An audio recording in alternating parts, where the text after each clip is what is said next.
Súper. Y renal. Nos vamos a... Y renal. Por eso, porque esto más renal es porque... Pensé que no íbamos más a 7. No fuimos aquí. Bueno, la semana pasada estábamos conversando respecto al páncreas y habíamos mencionado, bueno, que el páncreas era una glándula mixta porque tenía una función exocrina que tenía que ver con la síntesis de enzimas digestivas y que todo lo que era el páncreas endocrino estaba circunscrito en lo que llamábamos los islotes de Langerhans, que si lo esquematizábamos veíamos de que había principalmente 4 tipos celulares, cada uno de los cuales sintetizaba una hormona en particular. Habíamos empezado hablando de la insulina, ¿sí?, que era sintetizada por las células beta, y lo principal a recordar, la función de la insulina siempre va a tener un efecto hipoglicemiante. Es decir, la función de la insulina es tomar la glucosa que hay en la sangre e ingresarla a las células. ¿Okay? Que la principal patología que habíamos visto asociado era la diabetes mellitus, que habían distintos tipos, y en eso, bueno, ahí nos fuimos por las ramas un poco. El segundo tipo celular son las células alfa, que sintetizan el glucagón. Y lo primero para recordar lo que genera el glucagón es recordar que son hormonas antagonistas con la insulina. Es decir, si acabamos de decir que la función de la insulina es sacar la glucosa de la sangre y meterla a las células, es decir, un efecto hipoglicemiante, el glucagón, su efecto es hiperglicemiante. Es decir, el glucagón siempre se va a encargar de que haya suficiente glucosa en la sangre para que después venga la insulina y la utilice. Ahora, ¿cómo el glucagón logra que haya un aumento de glucosa en la sangre? Mediante glucogenólisis, ¿sí? Toma el glucógeno hepático y lo desdobla en glucosa, o bien mediante gluconeogénesis, que como conversamos es tomar las proteínas, tomar los lípidos y convertirlos en glucosa. Por lo tanto, si estas dos hormonas tienen esas características, ¿cuál es el estímulo para que se sintetice la insulina? La hiperglicemia. Cuando la glucosa está alta, de hecho habíamos hecho el gráfico, ¿qué ocurría después que comíamos? ¿Cuál era el gatillo para que la insulina comenzara a trabajar? Que la glicemia llegara a niveles de aproximadamente 160, 180 miligramos por decilitro. Ese era el gatillo para que la insulina empezara a trabajar, y en ese momento la glicemia empezaba a estabilizarse y luego caía, porque la glucosa estaba entrando a las células. Por lo tanto, en la sangre estaba disminuyendo. El estímulo para la insulina es la hiperglicemia. En cambio, para el glucagón, el estímulo es el contrario. Cuando hay bajos niveles de glucosa en la sangre, el glucagón, ¿qué es lo que tiene que hacer? Glucogenólisis o gluconeogénesis, de manera de siempre permitir de que hayan niveles de glucosa suficientes en circulación. ¿Cuándo aumenta la concentración de glucagón? En ayuno. Porque precisamente un individuo que lleva muchas horas sin comer, seguramente sus niveles de glucosa van a tender a estar a la baja. Por lo tanto, el glucagón actúa nivelando los niveles de glucosa. ¿Sí? Es decir, son antagonistas en términos de lo que hacen, pero la verdad es que el glucagón y la insulina trabajan, uno trabaja para que el otro haga su pega también. El glucagón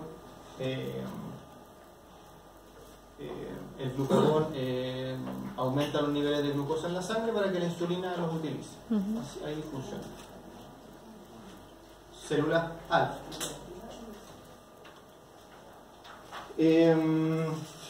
No me acuerdo si lo comentábamos, pero siempre va a ser más peligroso cursar con hipoglicemia que con hiperglicemia. ¿Sí? Principalmente tenía que ver con que uno de los sistemas que era más sensible a la baja de glucosa era el sistema nervioso. ¿Se acuerdan por qué? ¿Por qué el sistema nervioso era tan sensible a las hipoglicemias?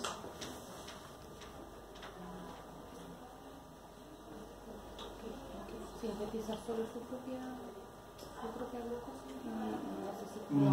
Sería ideal.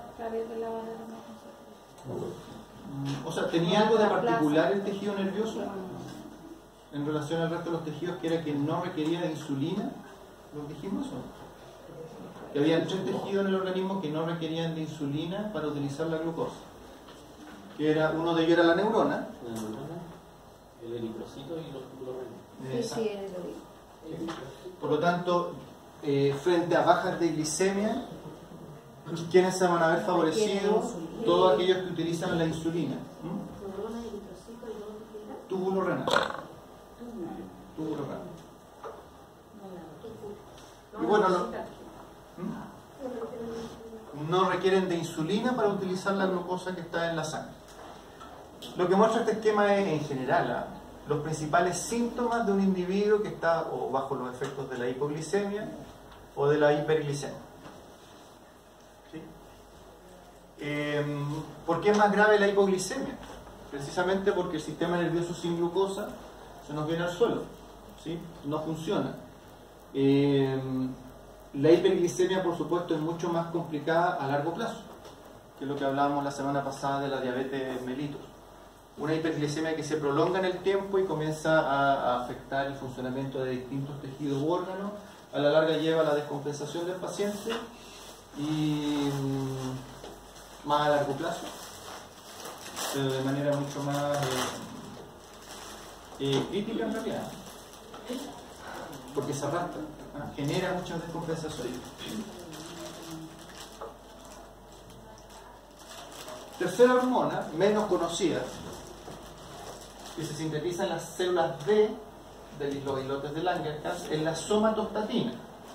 La somatostatina la van a escuchar siempre en muchos sistemas, pero algo que tiene en común, y por eso se le llama, ahí dice hormona anticrecimiento, es porque siempre la somatostatina tiene como un efecto inhibitorio del tejido u órgano donde se sintetiza. Por ejemplo, si recordamos el estómago, ¿cuál era la función de la somatostatina? Inhibir el funcionamiento gástrico, disminuyendo la motilidad, disminuyendo las secreciones, disminuía el ácido clorhídrico, disminuía las enzimas. En este caso, por ejemplo, inhibe la secreción de insulina y glucagón.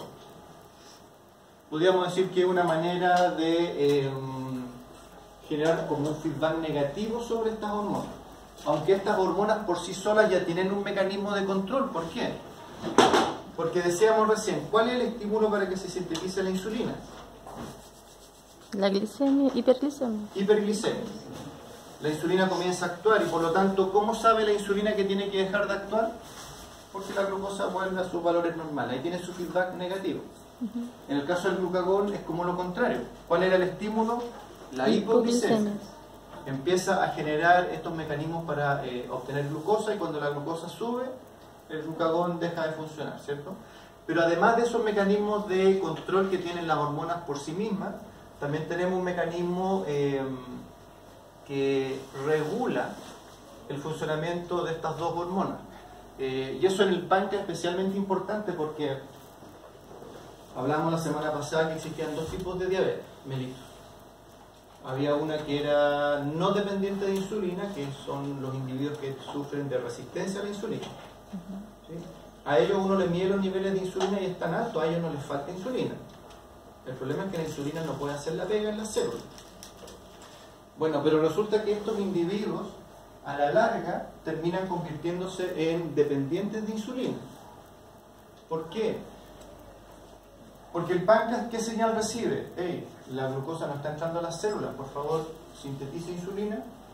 Bueno, pero la insulina no hace la pega, por lo tanto para la célula la señal es como que nada hubiera pasado, por lo tanto le sigue pidiendo al páncreas que sintetice insulina, que sintetice insulina. Por lo tanto lo que se genera es un desgaste del órgano. Hay una sobreexigencia sobre el páncreas que en realidad no va a terminar nunca a menos que hagamos algo para controlar esa resistencia a la insulina.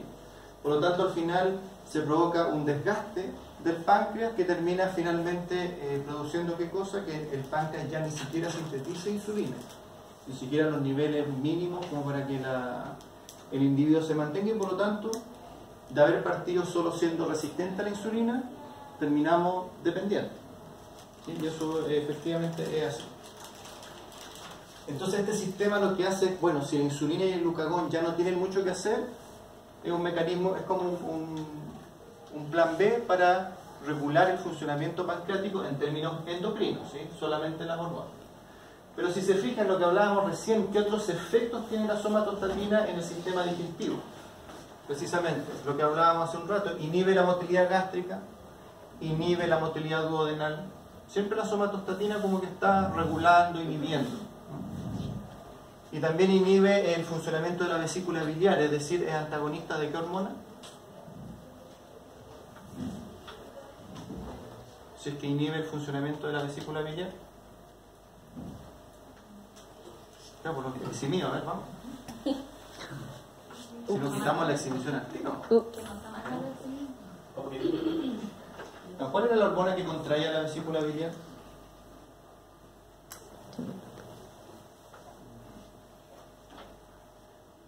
Eran 3 letras, era chiquitita. Me están bromeando, ¿cierto? Era la CCK, la colecistoquinina. Me falta. No sé.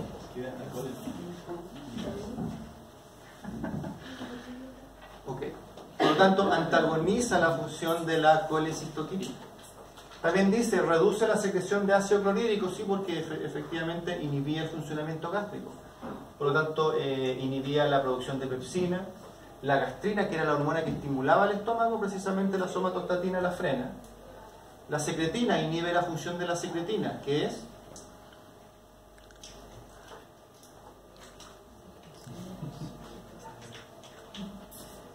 WhatsApp urgente, la exhibición ya no es un ciclo. Ocho, ¿eh? Ella me queda mirando, pero hablando. Secretina estimula el funcionamiento pancreático.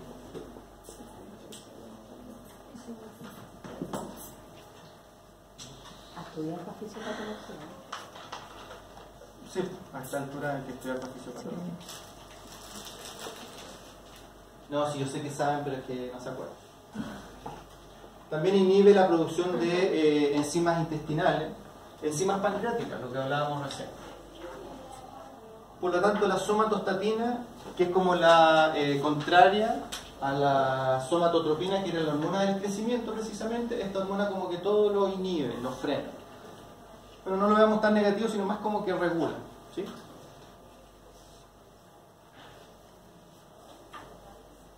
Y la última hormona que se secreta en los islotes de Langerhans, ya la menos conocida de todas, el polipéptido pancreático en las células F, que si lo vemos en términos de cantidad, además son muy escasas dentro del islote. También tiene una función de autorregulación, pero en este caso un poco más amplia, porque no solamente regula la función endocrina del páncreas, sino que también regula el funcionamiento y la producción de enzimas pancreáticas. Es decir, las dos primeras hormonas tienen que ver con aumentar, disminuir la glucosa en la sangre. Las otras dos se encargan más que nada de regular el funcionamiento pancreático. ¿Ya?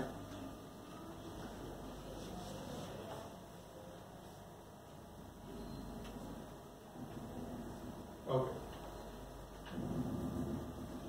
Páncreas al cajón. Paratiroides. Las glándulas paratiroides son 4 glándulas chiquititas que están inmersas en la glándula tiroides. Eso ya genera un problema. ¿En qué sentido? Por ejemplo, cuando hablábamos de los pacientes con hipertiroidismo por algún tipo de masa o neoplasia, ¿qué es lo que se hacía en esos pacientes? Se sacaba la tiroides, ¿cierto? El problema es que sale la tiroides con paratiroides y todo, porque no sacar así como las 4, no, eso no es factible. Por lo tanto, eso ya genera un tema que es importante a considerar en ese tipo de pacientes. Ahora, ¿considerar qué? Habría que pensar, ¿cuál es la principal hormona que produce la paratiroides? Que algo hablamos de ella cuando hablamos de la calcitonina en la tiroides. Porque la calcitonina en la tiroides era una hormona que regulaba el metabolismo del calcio y el fósforo. Y en el caso de la paratormona ocurre lo mismo, pero es antagonista a la calcitonina. Es decir, la calcitonina, cuando la calcitonina comenzaba a actuar, cuando los niveles de calcio en la sangre eran muy altos. O sea, la pega de la calcitonina era reducir los niveles de calcio en la sangre, y principalmente lo hacía o eliminándolo por la orina, o bien almacenándolo en los huesos. En cambio la paratormona es todo lo contrario. ¿Cuándo empieza a actuar la paratormona? Cuando el calcio está muy bajo, y por lo tanto la paratormona, ¿qué es lo que hace? Aumenta los niveles de calcio en la sangre. ¿Cómo lo logra? Echando mano a las reservas de calcio que hay en el organismo, que era el hueso. ¿Sí? Entonces, al sacar la paratiroidea hay que hacer como una dieta aparte con calcio. Hay que regular, hay que estar evaluando los niveles de calcio y fósforo en el individuo, ¿sí? Y si es que requieren o no alguna suplementación, ¿sí? Entonces, ¿cuál es el estímulo para que la paratormona funcione? La hipocalcemia, porque su función es llenar de calcio la sangre. ¿Sí? ¿A qué servía el calcio a propósito?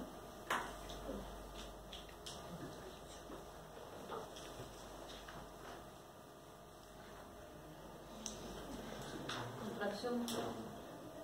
Súper.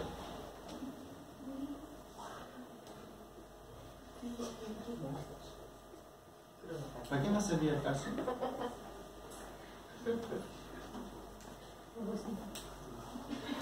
Para fortalecer los huesos, dice el comercial. Si no sirve, ¿por qué tomamos leche entonces? ¿Somos mamíferos? ¿Somos mamones?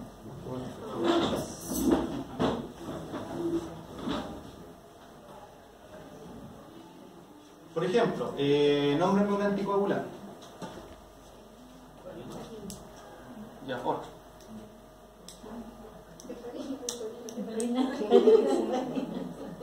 El EDTA. ¿Cuál es el mecanismo de acción del EDTA? ¿Por qué servía como anticoagulante?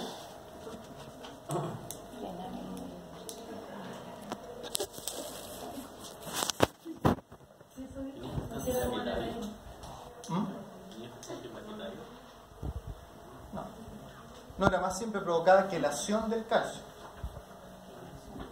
¿Por qué? Porque el calcio era un cofactor de la coagulación. Era un cofactor de la coagulación.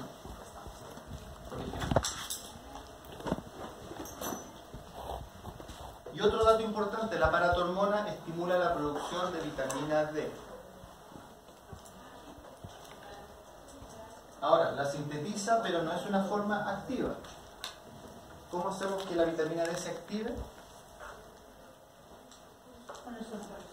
Con el sol, ¿cierto? En realidad la radiación ultravioleta. Y si se mete a un solarium, igual. Y el dato final, antagoniza la calcitonina. ¿De acuerdo? Por lo tanto, aquí pueden aprenderse uno y saben que el otro va a ser lo contrario. Pero aprenderse uno.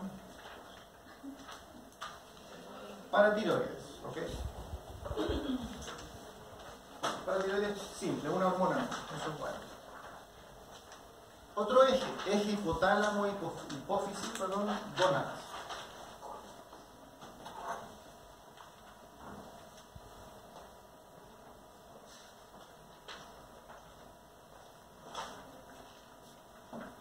Muy similar al resto de los ejes hipotálamo y hipófisis. Siempre tenemos, ¿por qué tenemos el hipotálamo y la hipófisis amarrada? Porque el hipotálamo produce las sustancias que estimulan a que la hipófisis produzca a su vez las hormonas que van a estimular a otras glándulas. En este caso en particular, ¿qué es lo que hace el hipotálamo? Produce factores liberadores, en este caso el factor liberador de gonadotrofinas, el GnRH, la cual estimula la hipófisis para que produzca dos hormonas principalmente, que es la FSH, la hormona folículo estimulante, y la LH, que es la hormona luteinizante.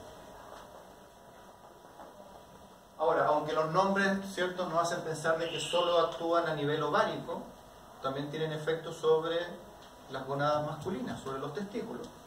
Y para recordar qué es lo que hace cada uno, siempre recordar lo siguiente. La FSH estimula la producción de células germinales, es decir, ovocitos, espermatozoides. La FSH se preocupa de que las células, de que los gametos se produzcan tanto en ovario como en testículo. Porque la LH lo que hace principalmente es estimular la producción de hormonas. En el caso del ovario estimula la producción de progesterona como dice acá. En el caso del testículo, la producción de testosterona.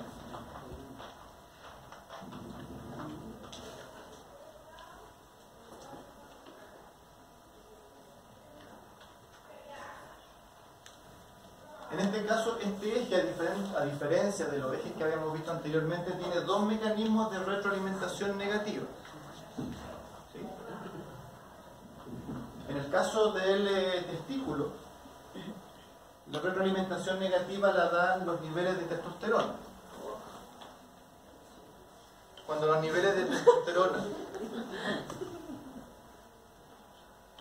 de testosterona llegan a cierto nivel, feedback negativo hacia la hipófisis y hacia el hipotálamo, para que se detenga la producción de gonadotrofina, de factor liberador de gonadotrofina, y además se detenga la producción de LH y FSH. Pero al mismo tiempo, en las células de Sertoli que están en el testículo, se produce una hormona que es la inhibina, que como su nombre lo indica, lo que busca es inhibir la producción de gonadotrofina. Y por lo tanto genera, este es el segundo mecanismo de retroalimentación negativa, genera el mismo efecto sobre hipotálamo, sobre hipófisis. Esto ocurre en el caso del macho. En el caso de la hembra, ¿cómo se regula la producción de estas hormonas? No es muy diferente, pero tiene que ver con lo siguiente. Primero, la FSH, aquí el nombre cae precisamente, que es la hormona folículo estimulante. En la hembra la función que tiene es precisamente estimular el crecimiento del folículo ovárico. El folículo ovárico en realidad tiene como dos funciones principales. Una, convertirse en un óvulo maduro, ¿sí? Que al ser expulsado del ovario en el momento de la ovulación puede ser fecundado. Uno. Pero el segundo efecto es que las células foliculares son las que producen estrógenos. Tomemos el ejemplo del ciclo de la mujer, que tenemos una etapa preovulatoria, entre comillas 14 días, y una posovulatoria de otros 14 días. ¿Sí? ¿Cuál es la hormona que manda los primeros 14 días? Los estrógenos, porque en los primeros 14 días es cuando ocurre el crecimiento folicular. Por lo tanto, los estrógenos son los que están aquí en mayor cantidad. ¿Cómo sabe? ¿Cómo sabe el el folículo, que a esta altura ya es un folículo maduro, un folículo terciario o folículo de Graf, que debe ocurrir la ovulación? Porque ¿cuál es la hormona encargada de la ovulación? La LH. La FSH hizo que el folículo creciera, pero la LH es la que genera la ovulación. ¿Cómo sabe entonces la hipófisis que tiene que generar LH? ¿Cómo sabe que ya es el momento de la ovulación? ¿Cómo será? Más allá de que lo sepan o no, pero viendo el esquema, ¿cómo sabrá la hipófisis que ya llegó el momento de ovular? ¿Tendrá un tope la FSH? Más que la FSH, claro, mientras más crece el folículo, más suben los niveles de estrógeno, y cuando los estrógenos llegan a cierto nivel, cuando están muy altos, es sinónimo de un folículo ya bastante maduro. Y cuando los estrógenos llegan a ese nivel, se gatilla la liberación de LH. Ahora, la LH, ¿qué significa? Hormona luteinizante. Por lo tanto, en realidad la principal función es cierto. La primera función de la LH es estimular la ovulación. Sale el ovocito, pero el folículo queda dentro del útero. Y el folículo, bajo la acción de la LH, comienza, como el nombre de la hormona lo indica, a luteinizarse. Es decir, sus células pasan de células productoras de estrógeno a ser células productoras de progesterona, porque la hormona que predomina en la segunda mitad del ciclo, es decir, después de la ovulación, es la progesterona. ¿Por qué? Porque la progesterona es la que eventualmente va a mantener una potencial gestación. ¿Sí? ¿Cuál es la hormona de la gestación? La progesterona. Por eso entonces, del momento que la progesterona empieza a elevarse, porque el cuerpo lúteo comienza a desarrollarse bajo los efectos de la LH, empieza principalmente el crecimiento del endometrio. Yo estoy diciendo cosas que ustedes saben de más. ¿Sí? Hay mamás acá y todo. O porque no conocen esto, son mamás. Todo opción. Con respeto. No, pero no sé si se los comenté, pues yo hago clase en el técnico. Y el efecto de la progesterona sobre el útero es el crecimiento endometrial. Para que eventualmente, si este óvulo que fue ovulado se encuentra con espermatozoide y se convierte en un óvulo, tenga donde implantarse, ¿cierto? Un útero gruesecito, calentito, irrigado, ¿sí? Para que se implante. ¿Sí? Si no se implanta, finalmente el cuerpo lúteo muere, la progesterona se cae y literalmente el endometrio se cae también. ¿Sí? La pregunta es, ¿cómo sabe el cuerpo lúteo que debe seguir produciendo progesterona? O en otras palabras, ¿cómo sabe el cuerpo lúteo que hubo embarazo? O no hablemos de embarazo todavía en realidad. ¿Hubo fecundación o no? O mejor, ¿hubo implantación o no? Porque ¿quién mantiene la gestación durante los primeros, en el caso de la mujer, los primeros 4 meses? El cuerpo lúteo con la producción de progesterona. Pero ¿cómo sabe que no debe, que debe seguir trabajando o que debe terminar su pega para que empiece un nuevo ciclo?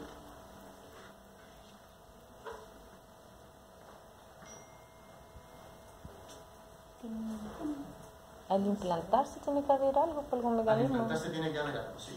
No me acuerdo cómo se llama. No, tiene que haber al implantarse.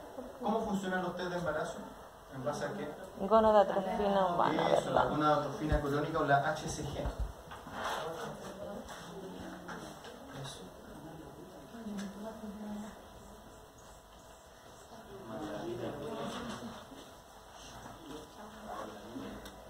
Cuando ocurre la implantación del óvulo en el endometrio, empieza a sintetizarse, que lo sintetiza el mismo óvulo. Empiezan a aumentar los niveles de HCG y los niveles de HCG mantienen vivo al cuerpo lúteo. Y por lo tanto, si mantienen funcional al cuerpo lúteo, los niveles de progesterona se mantienen altos, el endometrio sigue bien nutrido, digamos, desarrollado mejor, y por lo tanto ahí la gestación empieza hasta los 4 meses aproximadamente en que ya se desarrolla la placenta, y es la placenta la que empieza a producir progesterona y el cuerpo lúteo ahí ya se retira. Si no hay niveles de HCG después de ciertos días, cierta cantidad de días, la señal para el cuerpo lúteo en realidad empieza lentamente a degenerar. Pensémoslo así, el cuerpo lúteo tiene una fecha de vencimiento, que solo se va a prolongar si es que aparecen altos niveles de HCG. No hay HCG, significa que no hubo implantación, el cuerpo lúteo degenera, los niveles de progesterona se vienen abajo también, y el endometrio se desprende. Ahora, esto es como el mecanismo general, porque en la mujer eso hay que adaptarlo a cuál es el ciclo en las distintas especies, y el efecto del mismo. Lo que buscamos aquí es entender cuáles son los estímulos o cuáles son las señales que estimulan o inhiben el funcionamiento. Profesor, ¿y puede ser alguna causa de aborto el hecho de que fallen como las indicaciones hormonales, las señales hormonales? Yo no soy muy entendido en eso, pero tienen que ser muchas, porque ¿cuál es el porcentaje de fertilidad de la mujer?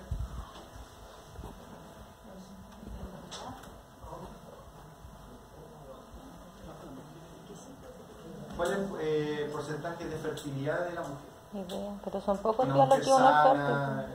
Pero son pocos días al mes donde uno es fértil. ¿O estoy planteando mal la pregunta? ¿Qué probabilidades tiene de quedar embarazada? En esos términos de porcentaje. De cada 100 mujeres, ¿cuántas quedan embarazadas? Las que ¿80%? no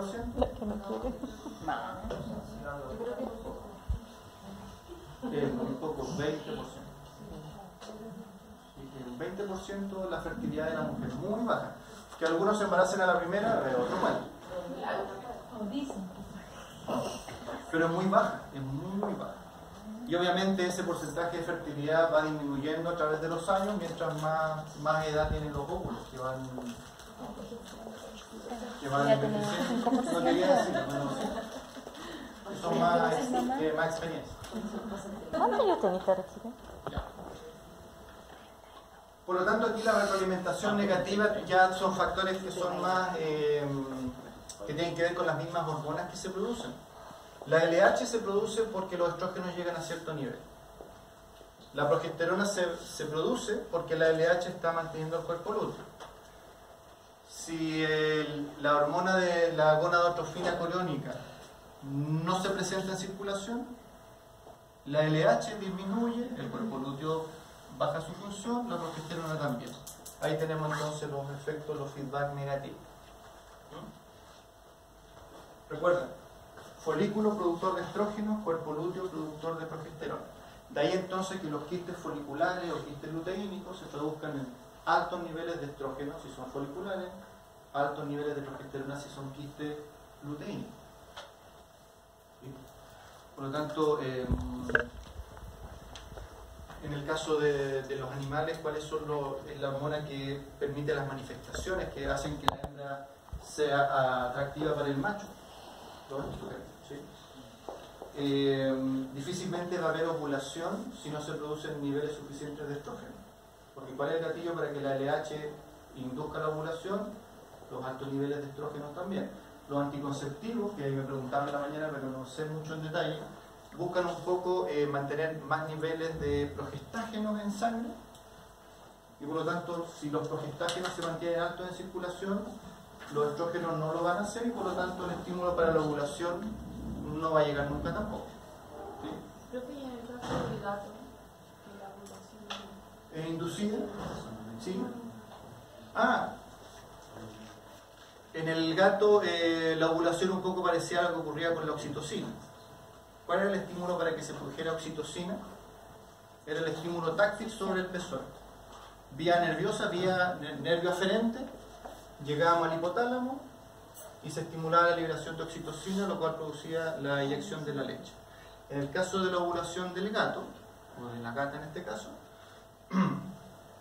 el estímulo mecánico del pene sobre la vagina de la hembra, obviamente, vía aferente, estimula al sistema nervioso central para que se produzca un pic, es decir, altos niveles en corto tiempo de LH, ovulación, a las pocas horas.